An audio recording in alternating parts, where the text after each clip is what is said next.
ভালো করে খেয়াল করেন, আল্লাহ রাব্বুল আলামিন নবীজি সাল্লাল্লাহু আলাইহি ওয়াসাল্লামকে নবুয়তে বিশ্বাস করতে বললেন।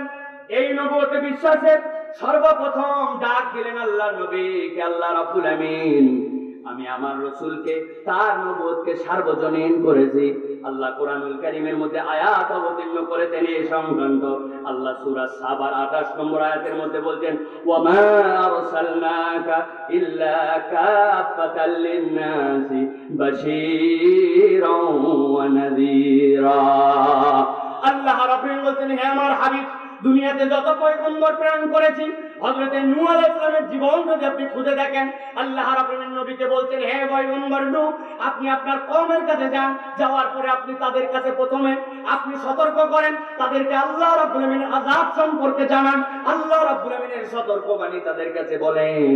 কিন্তু আল্লাহ রাব্বুল আলামিন বলেন, আমি মুহাম্মদ সাল্লাল্লাহু আলাইহি ওয়াসাল্লামের ব্যাপারে বলছি, ওয়া মা আরসালনাকা ইল্লা কাফাতাল লিন-নাস, জগতে যত মানুষ আছে সব মানুষের জন্য আপনার রিসালাতকে আমি রব্বুল আমিন সার্বজনীন করে দিলাম।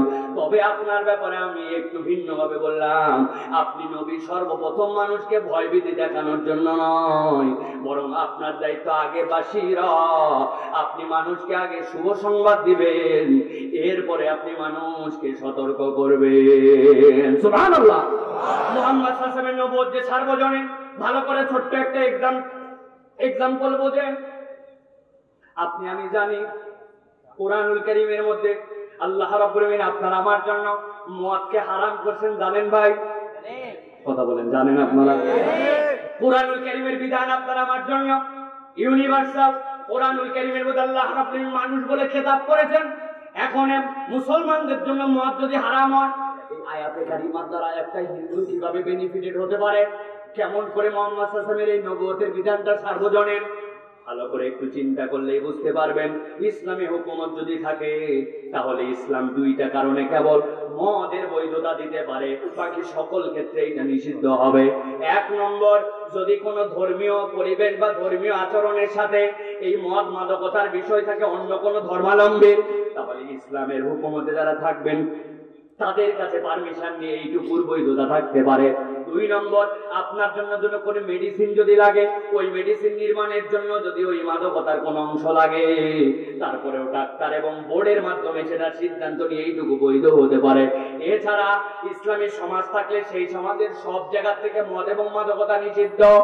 এই মদ এবং মাদকতা যদি নিষিদ্ধ হয়, একজন মুসলমান যেরকম উপকারী হবে, একজন হিন্দু একই রকম বেনিফিটেড হবে।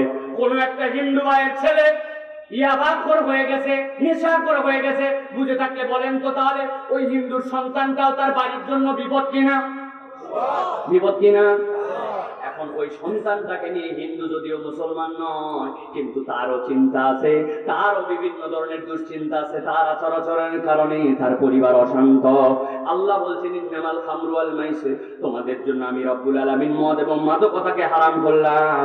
এইটা কেবল মুসলমানদের জন্য নয়, সমাজে যদি নিষিদ্ধ হয়, তাহলে সমাজের যারাই থাকবে নবীর নবুয়তের এই বিধান দ্বারা সমাজের প্রত্যেকটা মানুষ উপকার পাবে, ঠিক কি না?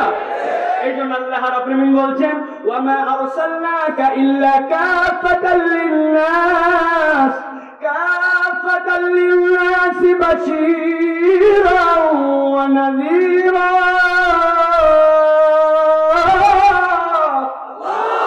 এই দুনিয়ার মানুষ, আমি মুহাম্মদ সাল্লাল্লাহু আলাইহি ওয়াসাল্লামের নবুয়তকে সার্বজনীন করলাম, কোন যুগের সাথে নয়, কোন গোষ্ঠীর সাথে নয়, বরং দুনিয়ার যত মানুষ আছে সব মানুষের জন্য আমার নবীর নবুয়ত কিয়ামত পর্যন্ত সার্বজনীন, ঠিক কি না? একটা আয়াত আল্লাহ রাব্বুল আলামিন এরপরে 7 নম্বর সূরা আরাফের 158 নম্বর আয়াতের মধ্যে দুনিয়ার মানুষকে বলছেন, এই দুনিয়ার মানুষ ভালো করে জেনে রাখো, আমার নবী তোমাদের জন্য কি বলতে চাই, ভালো করে শোনো। আল্লাহ রাব্বুল আলামিন নবীর মুখ দিয়ে বলাচ্ছেন, কুল ইয়া আইয়ুহান নাস ইন্নী রাসূলুল্লাহি ইলাইকুম জামিআ। ও দুনিয়ার মানুষ, আল্লাহ রাব্বুল আলামিন আমাকে দুনিয়ার সব মানুষের জন্য নবুয়ত দিয়েছেন। অতএব আল্লাহ নবী আসার পরে আপনার আদর্শ যত বড় যেই থাকুক না কেন, মুহাম্মদ সাল্লাল্লাহু আলাইহি ওয়াসাল্লামের মধ্যে শ্রেষ্ঠ আদর্শ আছে এবং তার নবুয়তটা সকলের জন্য কার্যকর। এইটা যদি আপনার মনের মধ্যে ঈমানে বিশ্বাসে পূর্ণ না হয়, তাহলে আপনার ঈমান নবীর প্রতি পূর্ণ আনা হয় নাই। আর নবীর প্রতি ঈমান আনা না হলে আপনার আল্লাহর প্রতি ঈমান আনা হয় নাই। ঠিক কি না? আমাদের সমাজে অনেকে আছে ইসলামের বিধানের মধ্যে ভুল সমস্যা অথবা আমাদের সমাজে চলে না এরকম বিভিন্ন ধরনের গাঁজাখুরি বক্তব্য দেয় কিনা, ওনার মনের সাথে আসে নাই, ওনার বুঝে ক্লিয়ার হয় নাই, এই জন্য উনি ইসলামের বিধানের মধ্যে সমস্যা খুঁজে পায়।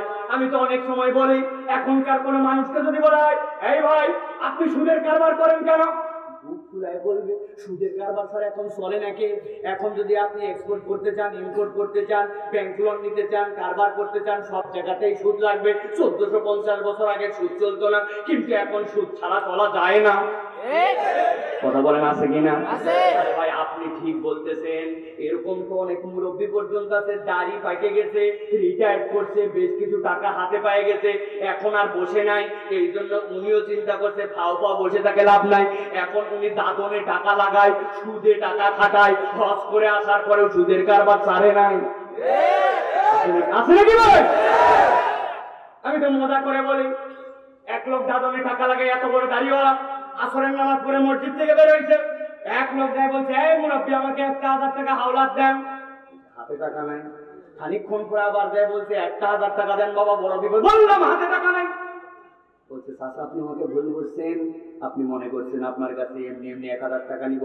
আজকে শনিবার 1000 টাকা দিবেন, আল্লাহ বাসালে আগামী মঙ্গলবার আপনাকে 1250 টাকা রিটার্ন করবো। মুরব্বী বলছে যে বেকুব কোথাকার, মানুষের হাতে টাকা থাকে নাকি বাড়ির চল। বাড়িতে নিয়ে চলে গেছে, যাওয়ার পরে 1000 টাকা বের করে দিছে। 1000 টাকা বের করে দেওয়ার পরে বলছে বাবারে আরো লাগবে নাকি বল, তোর শাশিও কিন্তু এই কারবার করে, লাগে তো আরো 1000 টাকা দিতে পারবো, তবে যা করবি তাড়াতাড়ি কর। ছোট দিনের বেলা শীতের দিন, আমি মাগরিবের আযান হয়ে যাচ্ছে, মসজিদে যাই কিন্তু মাগরিবের জামাত ধরবো। আসরের নামাজ পড়েছে, দাদনে টাকা লাগায়া মাগরিবের নামাজ আবার মসজিদে ধরতে যায়। এইরকম মুনাফিক মার্কা মুসলমান আছে কিনা? আমার আল্লাহ রাব্বুল আলামিন বলছেন, ও তো বলছিল লা ইলাহা ইল্লাল্লাহ মুহাম্মাদুর রাসূলুল্লাহ তাসবিহে পর্যন্ত জপে, কিন্তু রাসূলের প্রতি তার ঈমান আনা হয় না। কেন আল্লাহ রাব্বুল আলামিন ঘোষণা দিয়েছেন, নবী বলেন, কুল ইয়া আইয়ুহান নাস ইন্নী রাসূলুল্লাহ ইলাইকুম জামিআ।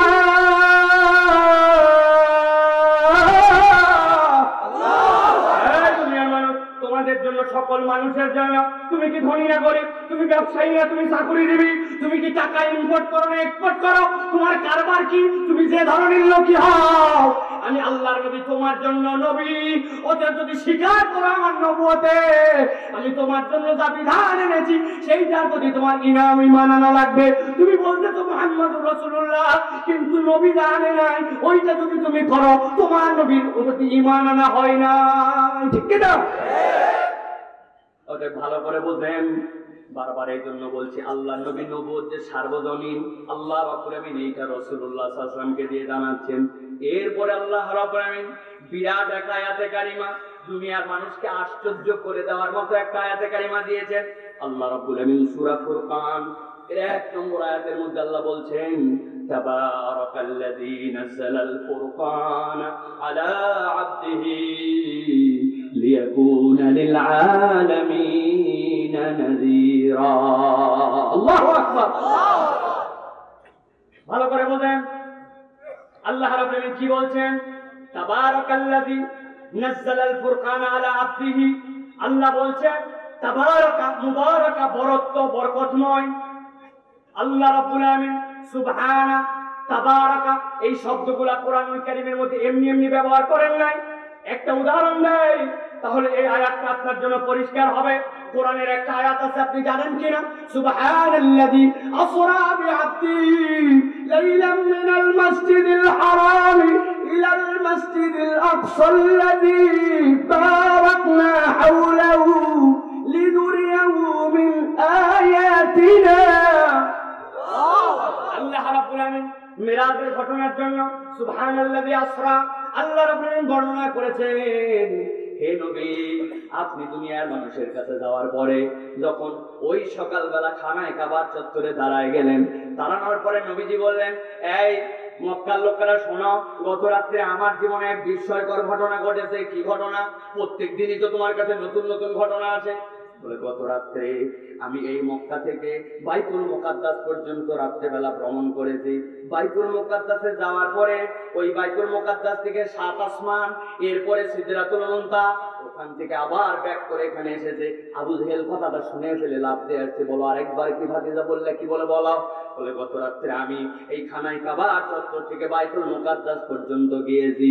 এইটুক বলা পর্যন্ত নবীজির হাতে ধরে ফেলছে।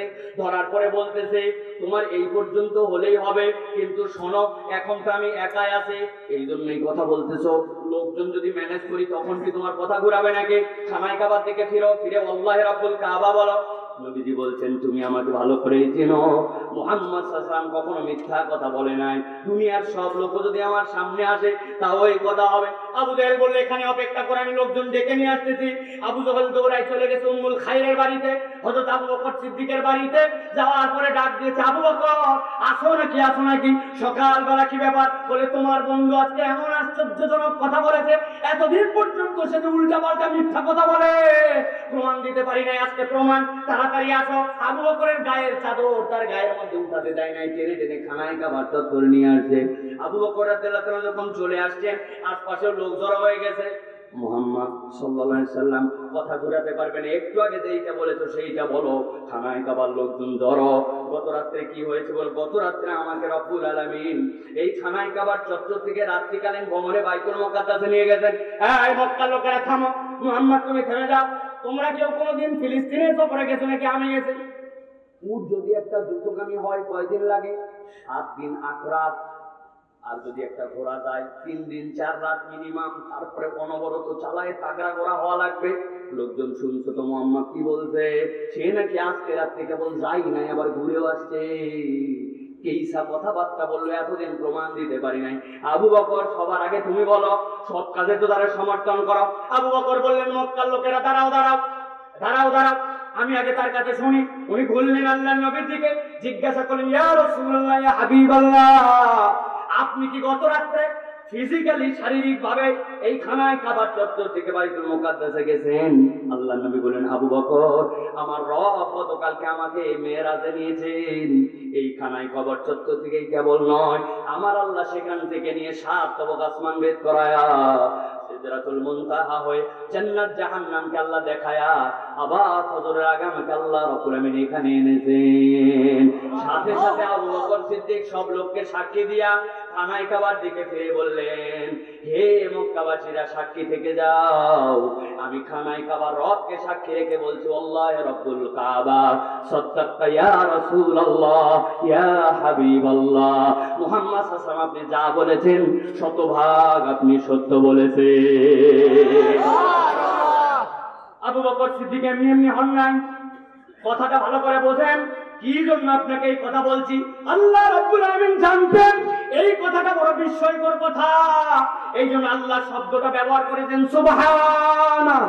এমন শব্দ যেইটার পবিত্রতা, যেইটার গভীরতা, যেইটার সুবহানের ব্যাপ্তি দুনিয়ার মানুষ কেউ বলতে পারবে না। বিস্ময়কর ঘটনা। আল্লাহ রাব্বুল আমিন এই জন্য আয়াতের শুরুতে এটা ওইটা বলেছেন, কিন্তু এই আয়াতের শুরুতে যে আল্লাহ তাবারাকা বললেন, এখানে কি এমন বিস্ময়কর ঘটনা? আল্লাহ বলছেন, তাবারাকাল্লাযী নাযালাল ফুরকান আলা আবদিহি। দুনিয়ার মানুষ কথাটা শুনতে বড় সহজ, মুহাম্মদ সাল্লাল্লাহু আলাইহি ওয়াসাল্লাম তার বান্দা, তার উপরে আল্লাহ রাব্বুল আমিন এই কিতাব অবতীর্ণ করেছেন। শুনতে বড় সহজ, কিন্তু আল্লাহ বলছেন এটা বড় আশ্চর্যজনক ঘটনা। আল্লাহ নিজেই ব্যাখ্যা করছেন কেমন আশ্চর্য। আল্লাহ রাব্বুল আমিন কোরআনুল কারীমের মধ্যে বলছেন, লাউ আনজালনা হাযাল কুরআন আলা জাবালিন লারাআইতাহু খাশিআন মুতাসাদ্দিআন মিন খাশিয়াতিল্লাহ। এই দুনিয়ার মানুষ, যেই পাহাড়, এত বড় পাহাড় দেখতে পাও, বলবেন মরুভূমি আছে, সমুদ্র আছে, এত কিছু রেখে আল্লাহ এখানে পাহাড়ের কথা বললেন কেন? আল্লাহ আবার পাহাড়েরও ব্যাখ্যা করছেন, যদি পাহাড়ের উপরে কোরআন দিতাম এক মুহূর্ত দাঁড়াইতে পারতো না, থরথর করে কেঁপে অস্থির হয়ে যেত, ভেঙে চৌচির। আল্লাহ পাহাড়ের কথা কেন বললেন? আল্লাহ বলছেন বান্দা এমনি এমনি পাহাড় বলি নাই, বড় মরুভূমি আছে, বিশাল বড় সাগর আছে, মহাসমুদ্র, এইগুলা না বলে এইটা বলার কারণ ওয়াল জিবালা আউতাদা, বান্দা তুমি যে এই পাহাড়টুকে তো উপর দিকে কেবল পাহাড় দেখতে পাও, এই পাহাড়টা কেবল এরকম পাহাড় নয়। আধুনিক বিজ্ঞানীরা প্রমাণ করেছেন এই পাহাড়টা হচ্ছে পৃথিবীর জন্য কিলক। উপর দিকে যতখানি একটা পাহাড়, নিচের দিকে ঠিক ততখানি এই পাহাড়গুলা গেড়ে আছে। আল্লাহ বলছেন ওই যে সর্বোচ্চ পাহাড় যেইটা তুমি দেখতে পাচ্ছ, ওইটা উপরে যতখানি নিচে ততখানি। এরকম একটা পাহাড়ের উপরে একটা আয়াত অবতীর্ণ করলে পাহাড় নিতে পারতো না, কিন্তু আমি আল্লাহ বললাম তাবারাকাল্লাযী নাযালাল ফুরকান আলা আবদিহি, আমি আমার হাবিব আমার রাসূলের প্রতি কোরআন অবতীর্ণ করেছি। আমার হাবিব একটু নড়াচড়া করেন নাই। আমি আল্লাহ রাব্বুল আলামিন এই যে বিধানটা তাকে দিলাম, কেন দিলাম? লিয়াকুনা লিল আলামিন নাযীরা, কিয়ামত পর্যন্ত আগত জগৎবাসীর জন্য এই বিধানটা হচ্ছে সতর্ককারী। সুবহানাল্লাহ। কিয়ামত পর্যন্ত আমার হাবিবকে কেবল সার্বজনীন করি নাই, তার নবুয়তের মধ্যে যে বিধান দিলাম ওইটাকেও কিয়ামত পর্যন্ত মানুষের জন্য সার্বজনীন করে দিলাম, ঠিক কি না? অতএব আল্লাহর নবীর নবুয়তে কেবল বিশ্বাস করলাম এইটুকু বললে হবে না, তার নবুয়তের সার্বজনীনত্ব আপনাকে স্বীকার করতে হবে। এটা কেবল ওযুর মধ্যে নয়, সব জায়গাতে আপনাকে মানতে হবে। আমার নবী সাল্লাল্লাহু আলাইহি ওয়াসাল্লাম যে বিধান দিয়েছেন ওইটা সার্বজনীন, কিয়ামত পর্যন্ত মানুষের জন্য উপকার। আল্লাহ রাব্বুল আলামিন এরপরে বলছেন আমার নবীর আরেকটা বিষয় সার্বজনীন, কি জানো নাকি? আল্লাহ বলেন ওয়া মা আরসালনাকা ইল্লা রাহমাতাল লিল আলামিন। এই দুনিয়ার মানুষ আলম সম্পর্কে তোমার ধারণা কি? আমি একটা অনুবাদ করব, বলতে পারেন নাকি দেখি তো? আলহামদুলিল্লাহি রাব্বিল আলামিন, বলেন তো এর অর্থ কি? সমস্ত প্রশংসা আল্লাহর জন্য। যিনি সমস্ত প্রশংসা আল্লাহর জন্য। সমস্ত প্রশংসা আল্লাহর জন্য। তারপরে হয়নি তো অর্থ? আলহামদুলিল্লাহি রাব্বিল আলামিন, সমস্ত প্রশংসা আল্লাহর জন্য। আলামিনের ব্যাখ্যা কি করে? সমস্ত প্রশংসা আল্লাহর জন্য, যিনি কুল আলমের রব, তাই তো? না, হয় নাই। আলম তো আলমই বললেন, আপনি আলমের ব্যাখ্যা কি করলেন? বিশ্ব ব্রহ্মাণ্ডের জন্য হয় নাই। আলমের কনসেপ্টটা বিশাল বড়, ভালো করে বোঝেন। ছোট্ট উদাহরণ, সবাই জানেন দুনিয়ার তুলনায় সূর্য 13 লক্ষ গুণ বড়, ঠিক আছে তো ভাই? কে মাপে আসছিল? 42 ডিগ্রি সেলসিয়াস তাপমাত্রা হলে 2 মিনিট হা করে থাকতে বললে মুখ পুরে চোখ কানা হয়ে যাবে। আর সূর্যের কাছে গেছিল কেটা? হ্যাঁ, বিজ্ঞান একটা হিসাব কিতাব করে মাপতে মেনে নিলাম, 13 লক্ষ গুণ বড় সূর্য। কিন্তু আমাদের গ্রামের দিকে একটা ধাঁধা মাঝে মাঝে ধরে, দেখি তো আপনাদেরকে ধরবো, আপনারা বলতে পারেন নাকি? এক থালা সুপারি গুনতে পারে কোন ব্যাপারে? সবাই বলে। ভালো করে বোঝেন, এইটা বলার উদ্দেশ্য আসমান ভর্তি যেই তারা, ওই তারাগুলো আমরা এত ছোট ভাবছি এক একটা সুপারির মতো। যদি আক্ষরিক অর্থে এটা নয়, ধাঁধার কথা ধাঁধাই, কিন্তু ভালো করে বোঝেন এই দুনিয়ার তুলনায় 13 লক্ষ গুণ বড় সূর্য। বিজ্ঞানীরা বলতেছেন এক একটা তারা এত বড় এত বড়, এরকম 13,000 কোটি সূর্য যদি এক জায়গায় করা হয় আর একটা তারার মধ্যে যদি ফেলে দেওয়া হয়, তোমার দৃষ্টিতে যে তারা ছোট্ট একটু, ওই 13,000 সূর্যকে ওই তারা খেয়ে ফেলবে। 10 বিঘার পুকুরে যদি একটা মার্বেল ফেলেন, যেরকম ওই পুকুরের খবর হবে না, এক একটা তারা এত বড়, আপনার এরকম 13,000 সূর্যকের মধ্যে ফেললে তারার খবর হবে না। এই তারাগুলো তার কক্ষপথে চলে। বিজ্ঞানীরা বলছেন এই কক্ষপথে এরকম সুন্দর করে এখান থেকে এখানে চলতে শুরু করছে। তারা অবজারভেশন করছেন, করতে করতে দেখে এখান থেকে চলে, মনে করছে এই পর্যন্ত আসবে, মধ্যেরটুকু দেখা যায় না, কিন্তু মধ্যে একটা গ্যাপ আছে, ওই তারাগুলা টপ করে সেই জায়গায় আসার পরে হারায় যায়। বিজ্ঞানীরা অনবরত লাগায় রাখছেন টেলিস্কোপ, ওই তারাকে আর কোনোদিন খুঁজে পাওয়া যায় না। যেই তারা 13,000 সূর্য খায়, ওই রকম হাজার হাজার তারা ব্ল্যাক হোলের মতো জায়গায় যে হারায় যায়। বিজ্ঞান বলছে যা কিছু এগুলা প্রথম আসমানের নিচে, এরপরে জগৎ কেমন আমাদের জানা নাই, আমাদের দৌড়েই পর্যন্ত। আল্লাহ বলছেন আল্লাহু রাব্বুস সাবআ সামাওয়াত, আল্লাহ রাব্বুল আলামিন এরকম 7টা আসমান 7টা জমিনের মালিক। তুমি এর বরত্ব সম্পর্কে জানো না? তুমি যখন কোরআন খুলে বলছো আলহামদুলিল্লাহি রাব্বিল আলামিন, তুমি মনে করো না এই ছোট্ট বিষয়। এই কুল কায়নাত যা দেখতেছো সবগুলার প্রতিপালক হচ্ছেন আল্লাহ। আল্লাহ রাব্বুল আলামিন বলছেন দুনিয়ার মানুষ আমি নিজের পরিচয় দিলাম আলহামদুলিল্লাহি রাব্বিল আলামিন। ওই রব্বুল আলামিন আমি এবার আমার হাবিবের পরিচয় দিচ্ছি। ওয়া মা আরসালনাকা ইল্লা রাহমাতাল লিল আলামিন।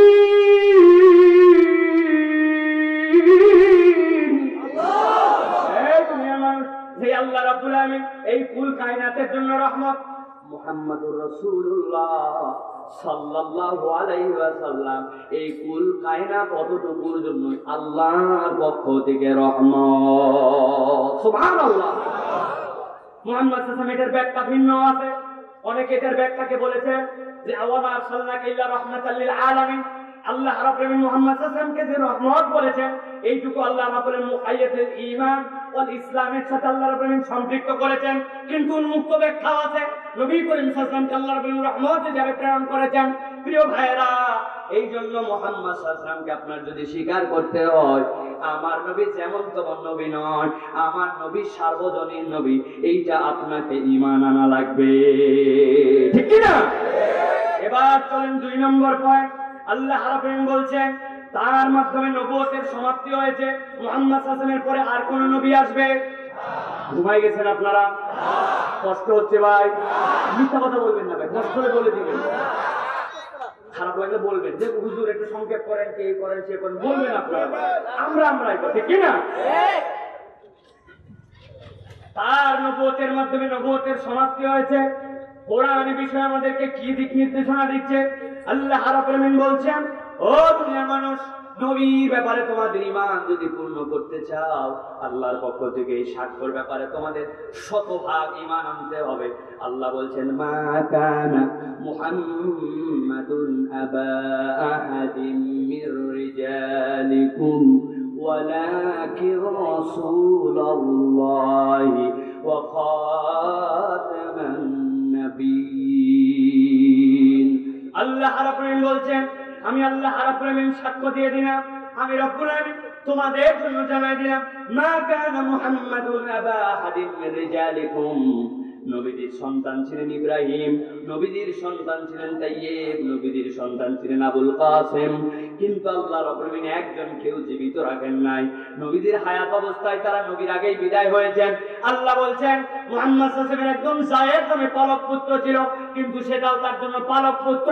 আমি আল্লাহ জানালাম মা কানা মুহাম্মাদুন আবা আহাদিম মির রিজালিকুম ওয়ালাকিন রাসূলুল্লাহ। তবে মুহাম্মদ সাল্লাল্লাহু আলাইহি ওয়াসাল্লাম আল্লাহর রাসূল, আর আমি আল্লাহ তার ব্যাপারে বললাম ওয়া খাতামান নাবিয়্যিন।